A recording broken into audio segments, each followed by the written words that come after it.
استنى ولا صلاح، رونالدو عمك يلا. عارف هي هتبقى عادي جدا لو اللي بيعمل كده مع محمد صلاح برتغالي، والله برتغالي بيشجع ابن بلده، لكن لما تيجي بقى من واحد مصري فهنا لازم نقول بس ستوب، اقف عندك. انت انسان مريض وناقص وكاره تشوف حد مصري ناجح واحسن منك. احسن منك، ده غير انك عبد للقطه. حرفيا العبيد بقوا كتير ومتنوعين. انا مثلا عبد للنجاح بعد ربنا سبحانه وتعالى. في عبيد مال وعبيد لقطه وعبيد شهره وعبيد ريتش وعبيد شهوه وعبيد انتقاد. عبيد بقوا كتير ما تعدش. لما تيجي تسال راعي مين افضل، رونالدو ولا صلاح، هقول لك رونالدو طبعا، بالارقام رونالدو.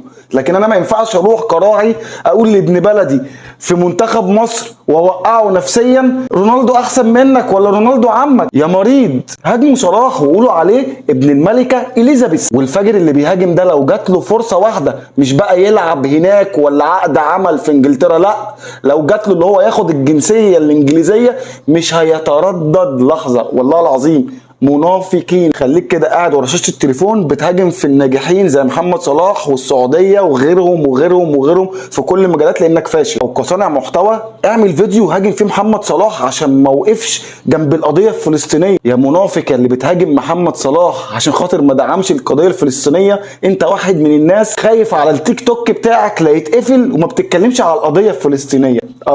انت خايف وجبان ومنافق. اخرك تهاجم محمد صلاح، انك ما تقدرش تهاجم ناس تانية. هاجم محمد صلاح زي ما انت عاوز ولم ريتش من هنا ومن هنا، لانك كده مش فارق معاك القضية الفلسطينية ولا غيرها. والله العظيم كل اللي فارق معاك ريتشك على تيك توك. وقوف مع القضية الفلسطينية يا زميلي الكروي، مش شوية شعارات بتتقال يا عم اللي دمه فلسطيني.